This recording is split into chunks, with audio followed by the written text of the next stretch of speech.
Good evening and welcome to ITV News Meridian. Tonight's headlines here in the south. The present situation is both unacceptable and wrong, and we absolutely insist that it is put right. A funding crisis for schools in West Sussex. MPs tell the government the sums just don't add up. We're even having to consider the fact that we might have to send some youngsters, some year groups home early once a week.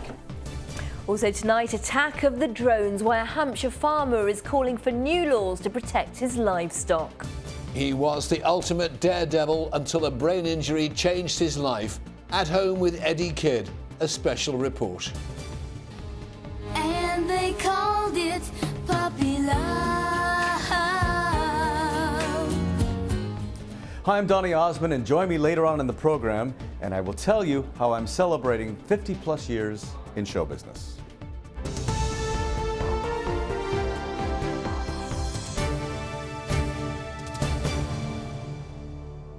Good evening. Head teachers in West Sussex say they could be forced to lay off staff and stop teaching some subjects because of a funding crisis. There are even proposals to introduce a 4-day week for schools unless £20 million in emergency funding can be found. Well, MPs from the south held a debate in Parliament today where they called on the government to provide hundreds of primary, secondary and special schools in West Sussex with more money. Our social affairs correspondent Christine Alsford has our report. Pupils at Tambridge House School in Horsham hard at work in lessons all day. But the head teacher says the financial situation is now so dire he's considering drastic action. We're even having to consider the fact that we might have to send some youngsters, some year groups home early once a week in order to make our funds match the monies that we have. It's the last thing that we want to do. It would have a terrible effect on these youngsters' education, a terrible effect on their families. But if we haven't got enough money, we've got to make ends meet. Have we got any capacity with the cuts that we've made to the staff so far? Other cutbacks are being looked at too. Cuts to school buses, counselling services and not replacing teachers who leave. The budgets are tighter than ever. We just simply are running on an absolute shoestring. Several hundred other schools across the county are facing the same situation, losing out under a national funding formula that's due to be reformed but currently sees different areas with vastly different amounts of money to spend. It means in places like Tower Hamlets in London, schools receive an average of just over £7,000 a year to spend on each pupil's education, while those who attend secondaries in West Sussex only get around £4,200. Today, in a Westminster debate, calls for emergency funding of £20 million to ease the situation. Subjects are being dropped and class sizes are getting larger. The government argues that West Sussex is receiving £1 million in extra funding from a central pot designed to fill the funding gap until a fairer solution is introduced. The Department for Education says the school's budget is protected, but schools argue that's untrue. They say they're being asked to do more with less. Pupils and parents feel cheated. My son's here, he's in year 9. The school just can't afford the teachers and therefore hours will be cut and teachers aren't being replaced, and it's unbelievable. We're not in the third world, we're in West Sussex.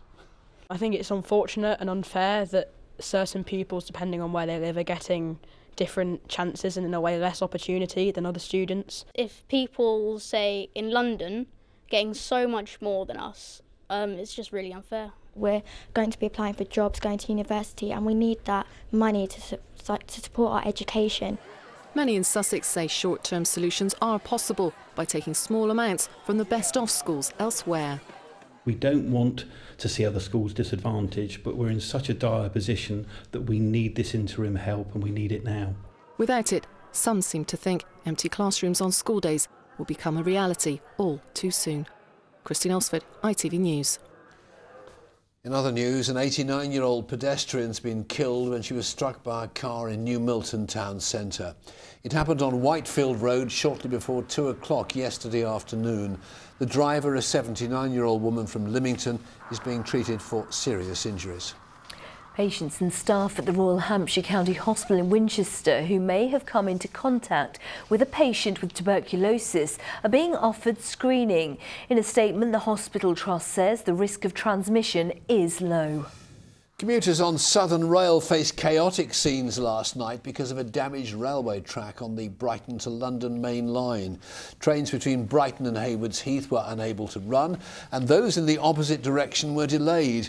Network Rail said an electrical fault had burned a hole in the track at Wivelsfield. Lines reopened this morning. Meanwhile, the MP for Lewis, Maria Caulfield, raised the ongoing disruption on Southern Rail during Prime Minister's questions. Last night, a journey that should have taken just over an hour took over 4 hours. Can I therefore beg the Prime Minister to intervene on the Southern Rail network? For while we have a country that works for everyone, in Sussex we have a railway that works for no one. My right honourable friend, the Secretary of State for Transport, has been taking action in working with Southern Rail and Network Rail in relation to the improvements that are necessary, and we have stepped in to invest £20 million specifically to tackle the breakdown on the Southern Rail network that is proving so difficult to passengers. Now, in the past, farmers have regularly had to worry about attacks on their sheep by wild animals and even pet dogs. But for the first time, a case of sheep worrying where the animals are chased and can die from panic is being blamed on a drone. Yes, it happened at a farm at Alton in Hampshire, as our reporter Sam Holder explains. Sheep have many predators, but until now, the drone wasn't one of them. I was aware there was something happening badly in the field. I came along and witnessed what I thought was a dog attack, because the sheep were absolutely spinning and wound up to such a state they're in complete and blind panic. But it turns out that in actual fact it was a drone. It's the first time a drone has been blamed for sheep worrying. That's when sheep are chased, normally by a pet dog off the leash. The stress can cause pregnant ewes to lose their lambs, and some can even die from shock. In Chichester, more than 100 were killed in one attack in March. So we've made a point of coming to a field where there are no sheep, and you can hear just how loud the drone is. So even on a foggy day like today, where the sheep wouldn't be able to see it, they'd still be panicked by the sound. According to the Civil Aviation Authority, drones shouldn't be flown within 50 metres of people or property. Even though that includes animals, it isn't explicitly mentioned. There should be more of an education. I wouldn't say that the rules are especially clear on livestock. I think it's been stated many times that you have to stay away from the public, 50 metres away from the public, away from airports, things like that. Considering the well-being of animals is probably not considered enough. Farmers say they need more protection. So the law allows farmers to shoot dogs that are worrying livestock under the Dogs Protection of Livestock Act. The same doesn't apply to a drone. A farmer could not shoot a drone down. If he did, he may find himself subject to a claim for criminal damage. With some drones now costing as little as £30, it's inevitable we'll see more and more in the skies above the south. But until the rules change, farmers like Albert can't do anything to stop their animals being harmed. Sam Holder, ITV News, Alton. More news, and a gay rights activist from Brighton went to Number 10 today, calling for a full apology to gay men who were given criminal convictions. George Montague handed in a petition which gathered more than 14,000 signatures. The 93-year-old was convicted in 1974 of gross indecency. We want an apology. When I was born only able to love another man. It was impossible. I tried very hard to love a wonderful woman who loved me. She was in love with me, but I couldn't. It's impossible. So why were we made into criminals? Because we could only love other men? Plans to create a snorkelling and dive trail at Bournemouth's former surf reef have been dropped by the council. It was given the go-ahead in 2012 and intended to capitalise on the marine life living on and around the reef, which closed in 2011. The Duke of Edinburgh has unveiled a monument to the Guinea Pig Club, a group of injured Second World War servicemen. They were given their nickname because of the pioneering treatment carried out on their injuries by plastic surgeon Sir Archibald Mackindo at East Grinstead's Queen Victoria Hospital. Prince Philip unveiled the monument at the National Arboretum in Staffordshire. You're watching ITV News in the Meridian region. Coming up, rumours that Southampton Football Club is about to be sold. Andrew Pate will have all the details, plus a remarkable find on the Isle of Wight, the buildings that hid a wartime secret from the enemy. And for more on all of our stories, why not head to our website itv.com/Meridian. Any views or news, you can call us on 0808 1010 095 or get in touch via Facebook, or remember, send us a tweet at ITV Meridian.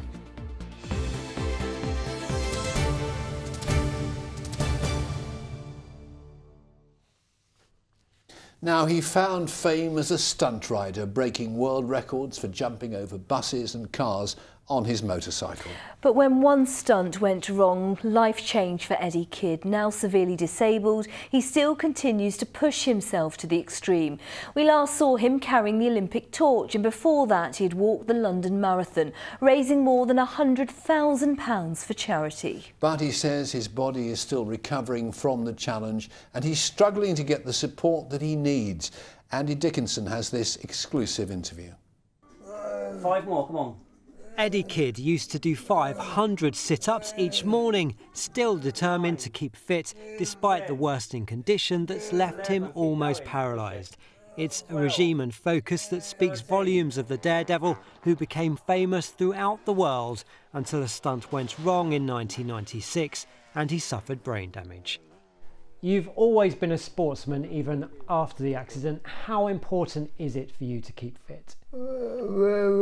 Very, very. Because I don't want to get fat. And I want move more.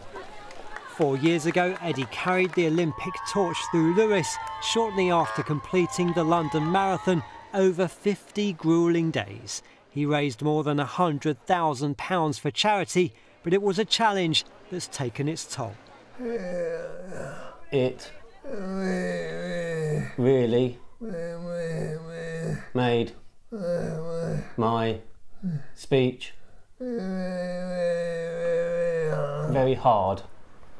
And your speech and physical therapy, are you getting the help you need? None. I do it all myself. How do you feel about the fact that you're not getting the support you need?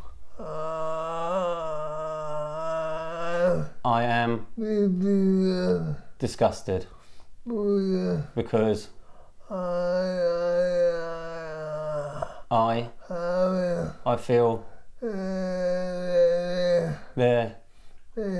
they have just forgot about me.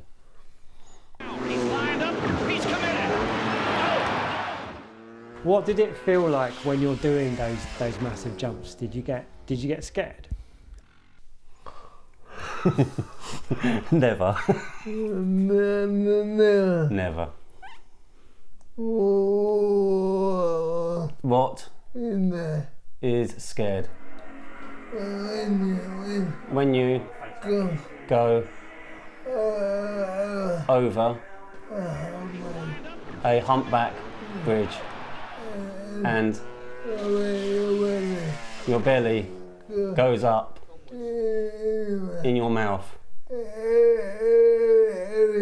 Every jump. Like that. Like, I loved it. What do you think your legacy is? Never give up. You can do anything if you work hard. Carers like Mike now share Eddie's life, helping him with the most basic of tasks, where before he flew so high. But Eddie, they say, is still a champion. Well, Eddie does have support from full-time carers, but he feels he should be getting the same speech and physical therapy he used to receive. Now, we've spoken to East Sussex County Council, and they say those services should now be provided by the NHS. They added, we have spoken to NHS colleagues who said they'd be happy to work with Mr. Kidd again and in the future, and we will continue to work with him to ensure he receives the support he needs. Andy Dickinson there with the remarkable Eddie Kidd. And if you're watching, Eddie, all the best, mate.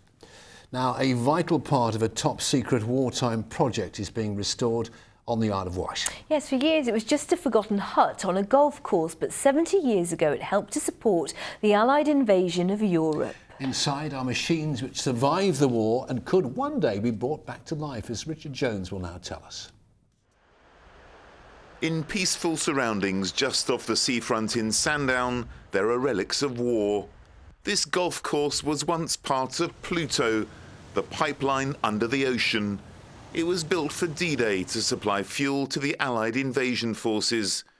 The operation had to be kept secret, so the many pumps for Pluto were hidden in the club pavilion and an ice cream factory next door. All that pumping power was vital to the Allied invasion of Europe, because from here on the south coast of the Isle of Wight, fuel went 60 miles across the channel to northern France. Those buildings are still here, and so is a hut where power for the pumps was generated. This humble little shed, really, is a listed building because of its military significance. And this is one of the last remaining pieces of operational kit, of infrastructure with the building that clads it, that's left of Pluto. There are buildings and there are shells and there are fragments, but this is effectively everything all in one bundle. This was the power station that drove the fuel across the channel to Cherbourg from here, and it's all still here. And that makes it unique. Despite being listed, the hut was largely forgotten and beginning to deteriorate. Then the staff of a company which moved to the site discovered it and began a project to restore it. Still inside are all the engines which powered the pumps. I don't know how it's managed to stay here, but it has. It hasn't been pinched, it hasn't been taken for other uses. You know, there's stuff here that would fit in any museum, any working museum, but it's still here. It's just extraordinary. It was almost like an archaeological dig. There was so much stuff lying around, small objects, cans, tins, lamp fittings, that we had to basically record their positions and remove them for safekeeping. I mean, unbelievable that they were still here, because if you went to an auto jumble anywhere, you could make a fortune with the stuff that was lying here. The building is now secure. The next aim is to allow public access to the site and to the story of Pluto. One day it could even open as a museum, possibly with at least one of these engines back in action once again. Richard Jones, ITV News, on the Isle of Wight. There are rumours circulating tonight that Southampton Football Club could be about to be sold off. Yes, reports in the foreign media are suggesting a multi-million-pound Chinese takeover. Well, Andrew Pate joins us now. Andrew, you've been at St Mary's all day. Tell us some more. Well, I can tell you that Southampton Football Club's manager, Claude Puel, and their young midfielder, James Ward-Prowse, they both seemed pretty shocked by this news this afternoon. They were hosting a press conference ahead of the match against Inter Milan tomorrow in the Europa Cup. When we put the message to them, they sort of said, oh, we've just come from training, this is the first we knew about it. But Ward-Prowse did say he wouldn't be surprised if people were interested in the club. That's the first I've heard of it. I've literally just come from training, but yeah, I mean, obviously it's a great club, and you know, it's a worldwide club now playing in the Europa League, so of course there's going to be worldwide interest in footballing terms, yeah. Well, the report has come from the respected business news company Bloomberg. It says Lander Sports Development Company has been in talks with Saints owner Katerina Lieber for several weeks. They say it's with regards to a £200 million deal. Chinese companies have recently taken over at West Bromwich Albion, Aston Villa, Wolves and Birmingham City. after the Chinese president said he wanted to turn the nation into a major footballing force. Andrew, thank you. Right, think back to your early school days, not easy for me, and you'll probably remember your teacher reading to you and the rest of the class. Yes, story time brings back fond memories for many of us. Now, though, it's not as common in our schools, according to the Book Trust charity. Indeed, as we mark Children's Book Week, it's calling for story time to be reinstated at the end of every school day, as Lauren Hall explains. Farther away there was a cabin beneath 2 tall trees. Those 2 trees were the only plant life he could see. This was once a familiar scene, a teacher reading to their pupils. Storytime's not as common as it once was, but here it's an important part of the school day, and the pupils always look forward to it. It's really fun. And you don't know what's going to happen, and sometimes strange stuff happens. If there's any words that we don't know, the teacher is there to help us understand. Do you feel like you learn a lot from story time? Yes. Yes, it just relaxes you after a hard day of work. You can't even explain how we just love story time. Yeah. Luckily for them, their teachers are just as passionate about it. We think that if children are read to regularly, that they will be more inspired to actually read themselves at home. And the more they read at home, the better they are going to be at being readers, and the more they're going to enjoy it. We want them to enjoy it. A sentiment shared by Book Trust. The charity's calling for Storytime to be reinstated at the end of every school day. Schools are under a lot of time pressure these days, lots and lots of things they need to be doing, but we want to inspire and remind teachers about why this is so important for their children. They're sitting there with their other friends waiting to know what happens next. Will Charlie win the golden ticket? Is Harry Potter going to be able to vanquish Voldemort? All of the fun and the love of reading. The campaign's supported by Cressida Cowell, the author and illustrator of the How to Train Your Dragon series. Toothless is a very naughty little dragon. She's been running workshops in schools, sharing her passion for books.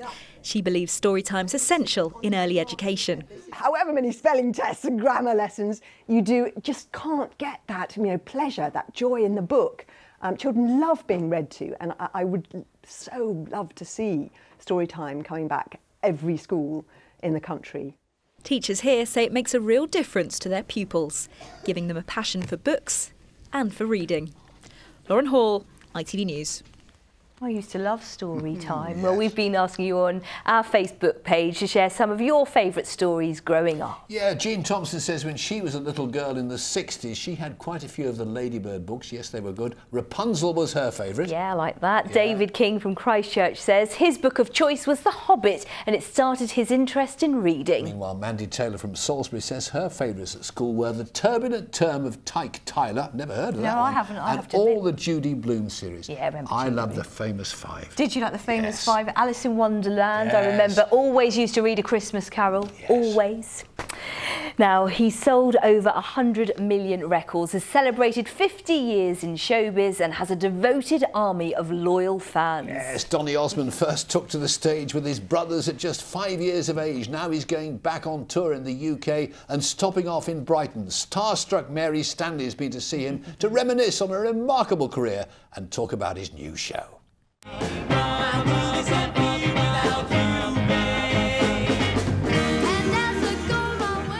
His posters adorned many teenage girls' bedroom wall. His hits like Puppy Love making him a heartthrob across the world. And they called it Puppy Love. But it's the UK that holds a special place in Donny Osmond's heart. Yes, a lot of people go back to the Puppy Love days, and there's a warm spot in everybody's heart, or at least the girls, not the guys, about that era. And I do Puppy Love in the show, and I do all that stuff, but I also give them all the new music as well. So I think the music is appreciated a lot in this country. So thank you. And you've got a huge fan base here still. It's huge. There are ladies that have been with me. I recognize them for I don't know how many years, just loads of years. And what's been their reaction to you coming back and doing this tour? What's funny is they're bringing their daughters now.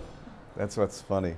I did a show not long ago, this was in the States, and these teenagers were in the front row screaming. And at the end of the song, I looked down and I said, "Why are you screaming?" And he said, because our moms told us to. It was like, you don't have to scream. And scream they did. A child star in the Osmonds, he went on to have a solo career and has just entered his 9th year with Sister Marie in Vegas.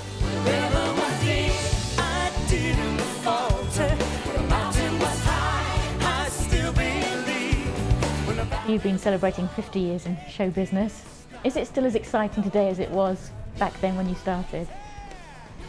Probably more so, because I'm now controlling the reins and I'm producing my shows. Granted, it was extremely exciting in the 70s, but now it's more of the artiste coming out and what I want to say musically, as well as reminisce with the songs in the past. So it's hard to compare the two, but I love where I'm at in my career right now. Anything you'd do differently, anything you'd change? I was a recording machine.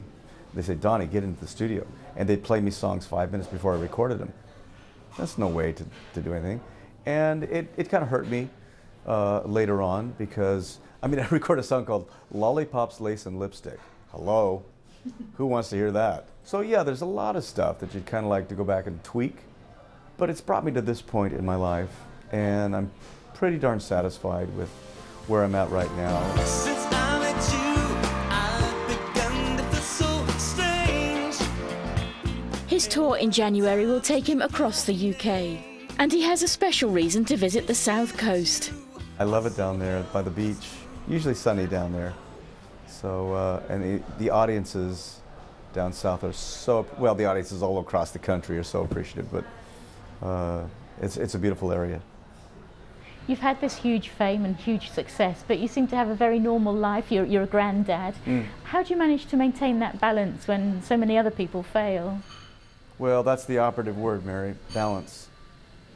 There's a lot of great opportunities I could take advantage of, but you got to draw a line in the sand and say, okay, now I'm a father, I'm a grandfather, I'm a husband. Don't cross the line. I'm going to be a dad right now, because those are the important things in life. He's been a singer, actor, reality and musical star, and he's planning a new TV show. The tour is entitled Soundtrack of My Life, and he credits his fans for that success. Mary Stanley, ITV News. And Don is at Brighton and Bournemouth in January. My friend Katie Stinson loves him. She'll be there. Really? Yeah. He is ageless. So's Manali Luca with your weather.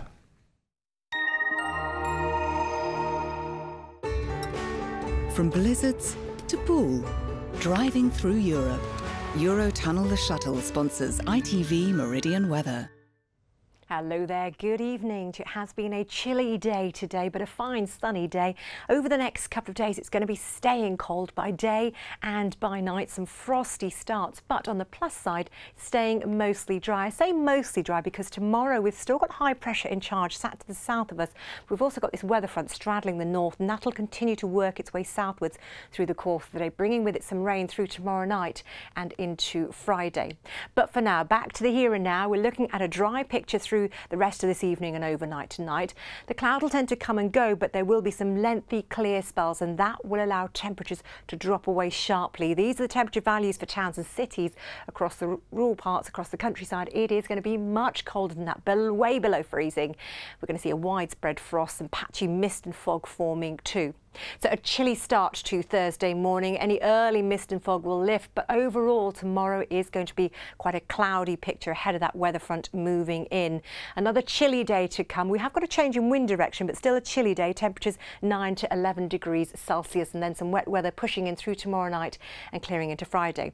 Here are your high tides for tomorrow. Portland 08:19 and 8:34 in the evening. So quick outlook for you for Friday. As I mentioned, a cloudy picture, any early rain clearing through, and thereafter into the weekend it's not looking too bad. Generally dry, bright, some spells of sunshine. The risk of seeing 1 or 2 showers mainly around the coast. Inland we're looking at a dry picture, spells of sunshine, but it will be rather chilly. Temperatures really struggling. You'll have to wrap up warm. Have a lovely evening. Bye bye for now. Eurotunnel the Shuttle sponsors ITV Meridian weather. In just a moment, we've got the ITV Evening News with Mary Nightingale and Mark Austin. Castiglione has got our late news, but for now, from the team here at ITV Meridian, thanks very much for watching. Take care. See you tomorrow. Bye-bye.